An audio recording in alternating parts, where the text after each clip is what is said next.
evening. My name is Urdaneta. This is Santiago Landero. We have just printed our FBLA International Business Prompt, and we are about to start our 20-minute timer.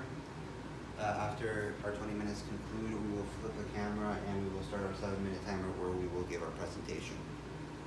Here's the 20-minute timer starting now. Okay. So we have 20 minutes to review the case. Yeah. 7 minutes to present, 6 minutes. Okay, so it says here at 6-minute warning, but we're not gonna have that. Alright, so we already know these rules. The presentation is interactive. Oh, no, not anymore. 2 note cards. Okay, no questions. Perfect. So background information. The United States Patent and Trademark Office believes that many countries do not effectively regulate international laws related to intellectual properties. Although each country has their own system within their own geographic borders, international copyrights and trademarks can be much more difficult to understand and therefore regulate. Okay. For this scenario, you, the competitors, work for a consulting firm specializing in patents and trademarks. You have been asked to develop a presentation for a business owner that is considering selling its newly developed products internationally.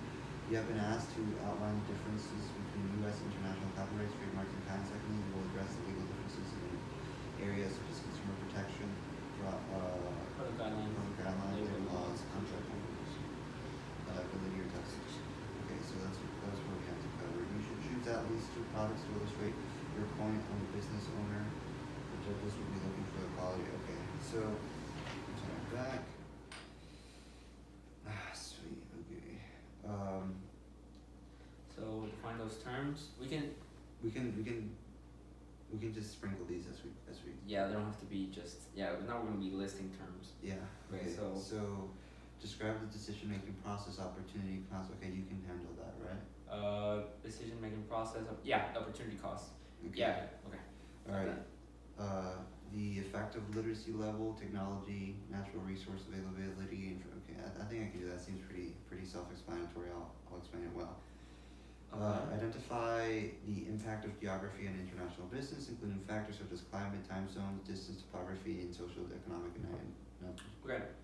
I like this as an introduction, as like the first factor we need to consider, like as to where we're going to expand, because this also involves the effects on transportation, the effects on the type of labor that we'll have, the effects on. I mean, everything is the basis. It's like the basic step, and from there we can expand to your stuff about the technology, natural resources, etc., labor laws, etc. Okay. So levels of regulation applied to intellectual properties. Okay, well I think that ties better to what your stuff is. So I'll do copyright, trademarks, and patents. Difference. Right, and then I'll take the last point, which is legal differences in areas such as consumer protection, product guidelines, labor laws, contract formulation, liability. Okay, yeah, all of that. Okay, we need to fit this in 7 minutes. It's gonna be hard. I don't. This is. Okay. Okay, so we have our 2. These are our 2 things. So. Okay, no cards. Yeah. I'll work on. I'll just start talking about what I know about the bullet points that I picked for myself. Okay. Since you're gonna introduce us, then I imagine you're gonna go first. Okay. Okay.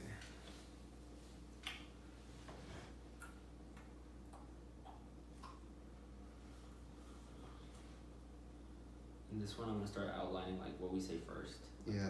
Presentation steps. I'm just like dividing all the things into terms that I can talk about, and that'll fill up our time.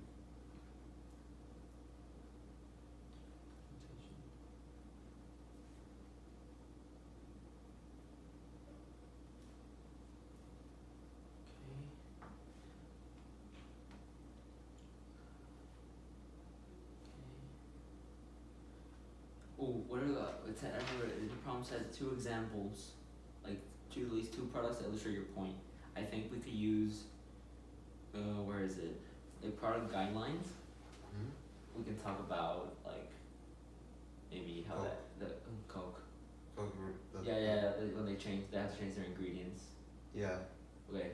Yeah. And then since you're talking a lot about trademark, you could talk about Hungry Jack's in Australia and how. What's Hungry Jack's?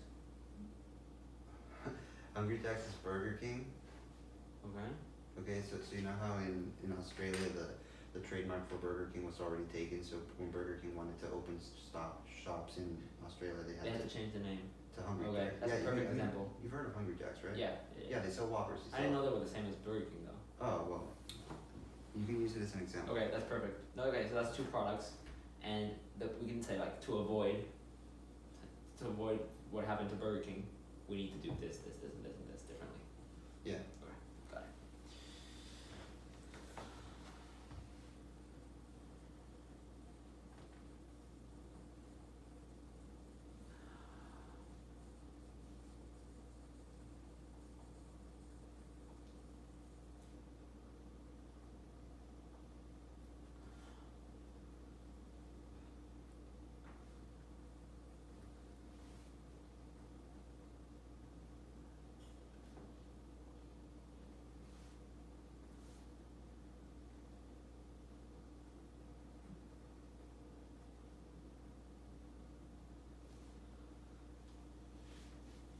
Okay, I think I got stuff about consumer protections. I'm gonna start talking about product guidelines now, and I'm gonna incorporate the Okay. thing about code. Perfect. Okay, so U.S. versus international trademarks. What are the differences? Okay, so let's just define them. Copyright.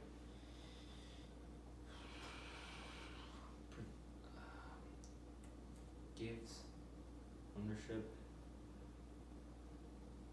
of intellectual property. Cocaine. And then I'm gonna compare. I'm gonna talk about how America has very strict product guidelines compared to other countries. So like Mhm. China, for example, you know how a lot of the stuff that comes from China is like either bootleg or very low quality. Yeah, I'm gonna make that. Oh, so like standards. Okay, yeah, that works for Yeah. the product standards. Yeah. Yes.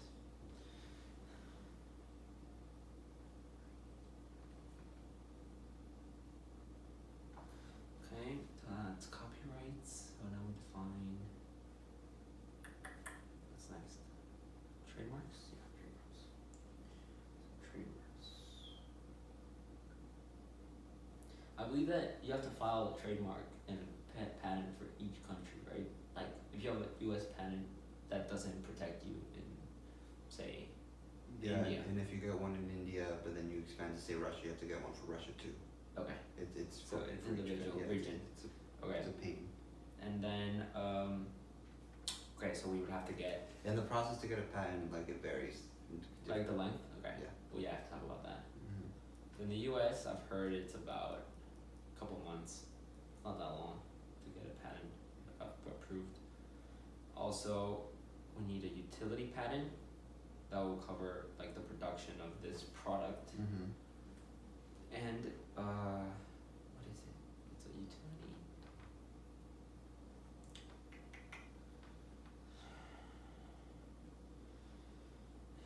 What's it called? Design patent, like the patent for the product itself. Is it called design patent or product patent? I believe it's just called patent. But like the types, we need a utility, and then we need like the product patent. I think it's design patent, right? Yeah, I mean, Yeah. Okay, design patent. That sounds right. yeah. But yeah, the book never said anything about product patent. Okay. No. Okay. No, yeah, it's just I'm 90% sure it's the same patent. Okay. Trademarks. We need one for the logo. Okay, so We're doing on time. 11 minutes. That's good. yeah, we're doing fine. Take the last 5 minutes to plan how we're gonna say it. Yeah. We need one for the logo. All right, so I'm gonna. One for the slogan. You don't have to get. I don't have to get very technical with like the literacy levels and the. I mean, just incorporate it in labor laws, like because of literacy levels. Just say that because of the low literacy Right. levels, labor laws are so lenient. Okay, but I'm not gonna insult the country. I'm just gonna say that. I mean, yeah, but yeah, just say that yeah, because literacy levels, labor laws significantly are lower in other countries. yeah, are significantly lower than here. There's a correlation between that and the amount of unskilled workers, and that can affect who we can hire. Okay, Yeah. But if we're looking for unskilled workers, then that could also be a benefit to us. Yeah. Yeah.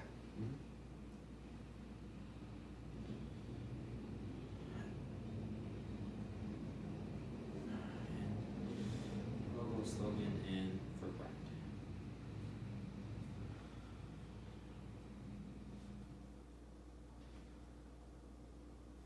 Okay. Well, okay, so the patent.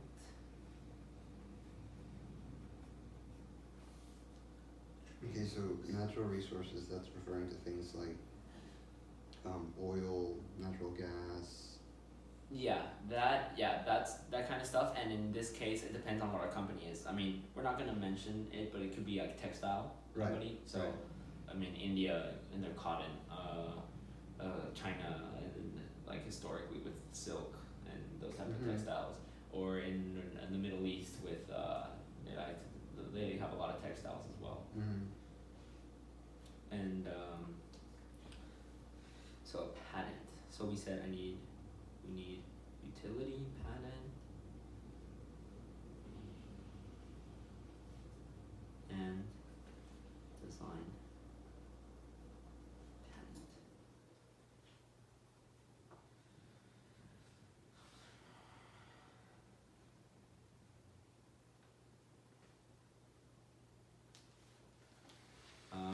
Okay.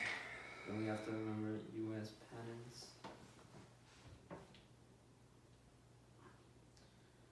And what else do we need? Can you move your elbow?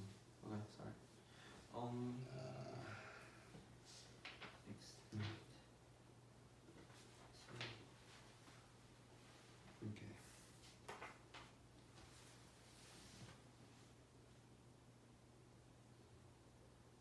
Alright, so the whole gist with like international contracts is that they're regulated by the UN. Like international contracts, I believe so. Like it's international contract law as a subject, and it's regulated by the UN. Because it's like the only global organism that has enough influence. I would say UN. Yeah. The boundaries of our own. The boundaries of our own.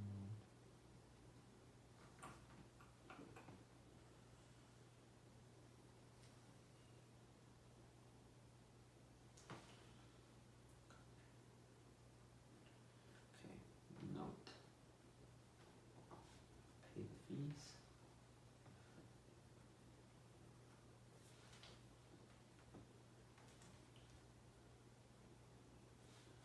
Watch for when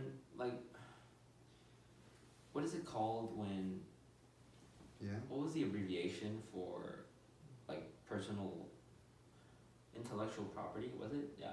Like the abbreviation for, is it IP? Did they do IP? You're referring to copyright? Yeah, copyright. It's IPR. We'll just call it copyright. Okay.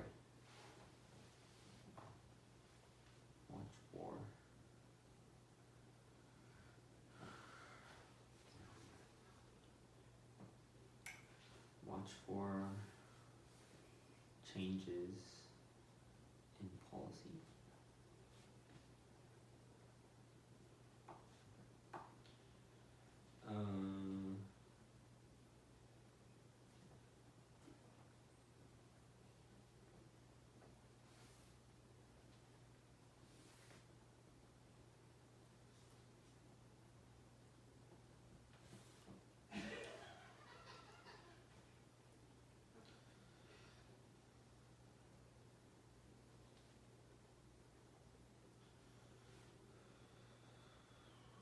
How are we doing on time?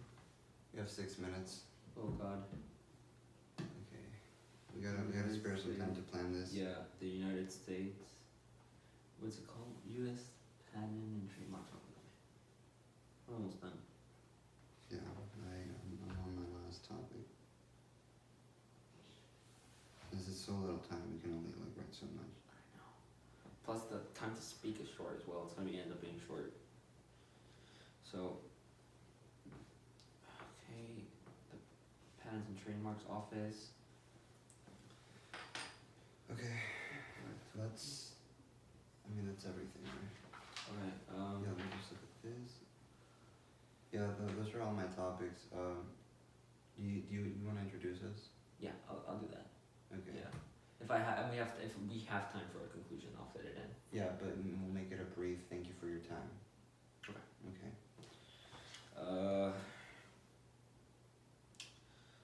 What else do I need here? Okay, so let's start thinking about how we're gonna. Planning it out. Yeah. Okay. So I've started on that. Yeah. Like first, like the intro, it's gonna be why we're here. Like we're consultants. Blah blah blah. Like what the situation says, and we want to help you expand your new product into the international world. Okay. And we're assuming that this guy hasn't done this before, right? So we're explaining like beginning to end. Okay. So I'll go like there are many factors at play, and the first of which is logistics, and that's where I go into geography, Okay. right? Okay. And like the ultimate goal is getting your product to these new consumers and these new markets. Right. The geography will impact that, and then I'll introduce you, and you'll start with what topic of yours. Okay. The first one I wrote down was consumer protection. So let's go with that. Okay. Yeah. I like it. It follows the. Yeah, and also talking about target markets, and from target markets I'll talk about consumer protection. Target markets. And okay, since I have a lot of stuff, just let me get off product guidelines as well. Okay, markets, product. And then that's when, with product guidelines, that's when I'll fit in one of my examples about Coke. Like I'll do the one about Coke, you do the one about. Perfect. Right. Okay, give me the name of the Burger King. Happy Jacks. Happy Jacks. Happy Jacks. Yeah. Wait, it's Happy Jacks or Hungry Jacks? Hungry Jacks. I'm down now. I'm done. It's fine. I don't think our judge is Australian. Yeah, it's Hungry Jacks. Okay. My example. That's my example. Mm-hmm.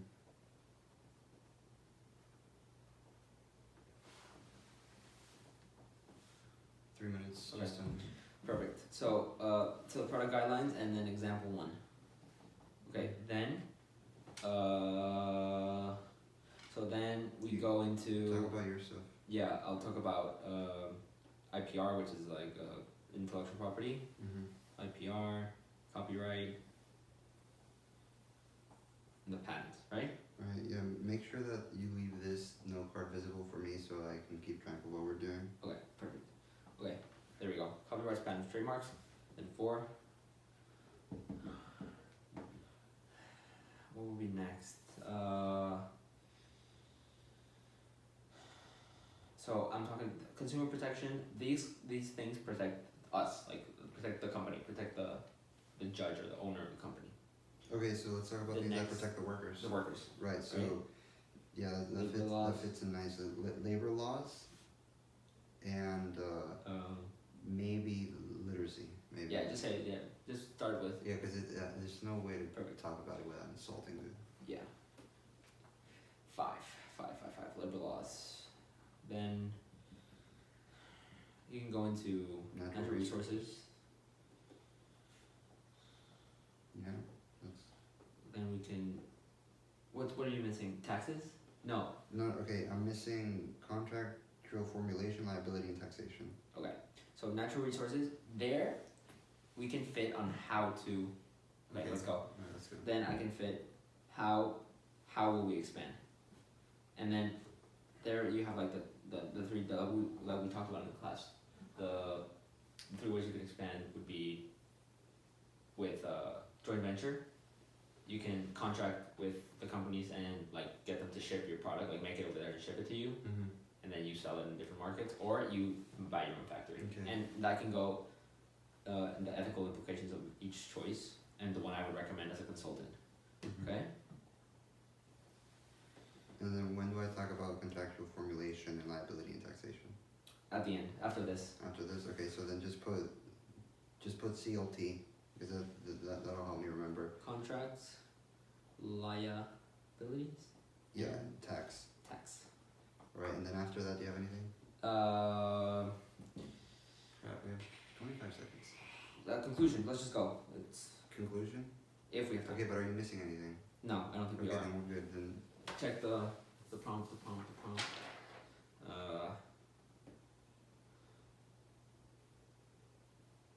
No, we're good. we're good? We're good. Okay, let's do this. Do we have time? It's 6, 5, 4, 3. So take your 2 note cards. Yep. Prompt's ready. Okay. Okay, our study time is up. We are no longer doing notes. Now we'll flip the camera so we have a better background, and now we will give our presentation. Once again, I will provide a timer with my phone. Let me just get my phone. It is a 7-minute time, and I will. Santi's just stabilizing the tripod so it doesn't fall. Still recording, right? Yeah. There, we're ready. Okay. Okay. Okay, so I'm gonna start the timer. Like I said, put it. Yeah. Here's the presentation one. Okay. So I'll Just hold it on that hand. Okay. So we have our presentation, our timer in front of us, and Yeah. we will go no longer than 7 minutes. No longer than 7 minutes. Ready? All right. 3, 2, 1. Good night. My name is Santiago Landero, and this is my partner, consultant Diego Urdaneta. We are here today because you have tasked us with helping you expand your product into a new market, into the international business world. We are experts in this field, and we will tell you everything you need to be successful in the global markets, okay? It's very complex, the logistics become extremely difficult, but if you follow these simple steps, we will get you to be successful and make a profit. The first thing you need to consider is, depending on where you're gonna go, the geography of that place matters. It will control distribution patterns, it will control the type of labor, the type of natural resources available to you in that place, it will control the laws that are in there. That depends on the nation. The country will determine the laws, and all those factors ultimately lead up to how easy or how complicated and what your liabilities will be. Some countries will be higher, some will be lower. Now, my partner will talk to you about consumer protection. Right. So, one of the first things that you need to do when starting any type of business is identifying the target market. And one of the things that will help keep this target market around is consumer protection. Now, depending on the country, different agencies exist that offer assistance and expertise on the validity of purchases. For example, in Europe, you have an organization run by the UN, and likewise here in America, you have the FDA, which regulates agricultural products such as vegetables and meat. Now, Product guidelines. Now, talking about product guidelines. Product guidelines, they itemize in detail how products are made. Now, for example, you have Coca-Cola. Coca-Cola used to have cocaine in it, but due to, over time, stricter product guidelines, it was no longer legally able to list that as one of its ingredients, and therefore it no longer has it. This is why in places like China, where product guidelines are basically non-existent, you have a lot of bootleg and a lot of low quality products that are not safe. And like my partner said, we understand that your concern as a businessman or businesswoman is to be, how will we protect the company? How will we protect the company's interest? And how will we make sure that the regulations don't mess up our interests? So now that we talked about how we'll get the consumers and attract the consumers to our product, I will talk to you about how you can protect your company. United States Patent and Trademark Office gave you the patents to your product in the US. These patents do not expand beyond the borders of the country. You need to get a new patent and trademark for each country that you decide to expand to. This, to determine what the requirements are, it is very useful to find RPR toolkits. We will be happy to sit down with you and identify which factors or requisitions you need to get for each country in order to get a patent. The copyright, as you know, gives ownership of the intellectual property, like writing, ideas, etc. The trademarks will be of specific things such as our logo, our slogan, our product, our brand itself. An example of if we don't do this quick enough, Burger King in Australia, when it decided to expand the name was already taken and they had to change it to Hungry Jacks. We do not want this to happen. It's a product in branding, it's a product in advertising. It'll be confusing to the consumer and it will ultimately impact our success. So the first thing we need to do is file the trademarks and the patent. We will need a design patent for the product and a utility patent for the manufacturing process. You have to seek help from the United States Patent and Trademark Office to help you start this process, and you can also consult with us. And like I said, these RPO toolkits will help you determine also what the fees are. You need to be considerate of the fees and the law changes in the country you decide to expand to. We also need to protect our workers, and this is why we must take into consideration labor laws. America has very strict labor laws that we need to adhere to maintain a good reputation and be able to actually conduct business in these foreign countries. What I mean by strict labor laws, I mean that here in America we have a moderately high minimum wage, and we have workers that have a legal right to form unions. And we must respect these rights in other countries so that our business will maintain American integrity and be successful. Now, when we're talking about workers, we need to consider literacy levels because these will determine how skilled our workers will be. And depending on whether or not we need skilled workers, our international business might face some issues. Now, another thing worth considering are the natural resources. Many countries have natural resources worth taking advantage of, but their infrastructure leaves us with options that require us to make important choices. These choices ultimately can be summed up into three. One, you can decide to start your own factory and your own production company in this new foreign country. This will ultimately be more expensive, but it will be a higher quality product and will be more ethically accurate because you would have to be forced to uphold the US standards. Second of all, you could decide to be a joint venture with a company that already is established in that culture and in that market. So to me, that's the most useful, it's the most economically profitable and ethically reasonable. The third option would be to contract with a production company in the foreign country, and they will manufacture your products and ship them back, and you can distribute them from your home country. Also, it's important to consider that a polycentric approach is usually better received with foreign countries, where you hire workers from that host country, and the leadership is from the headquarters back home. There, it benefits both economies. It benefits the host country and the host company. Now, just going to the final part of the tax. Right. So now, some other things that we need to consider are contractual formulation. Now, we're talking contracts in Europe. These will be regulated by the United Nations. Any issues we have with these European countries will be resolved by them. Now, liability. The biggest liability issue we will be abiding by foreign cultures and laws. If we upset any of these cultures or laws, we will lose all our business. Now, we'd like to wrap things up, ladies and gentlemen. We have explained all the process from beginning to end. If you follow these steps, and I know it might be overwhelming, but ultimately it will help you be successful in the international business world. We would like to thank you for your time, and now our time is up. Thank you. Thank you. I think that was solid.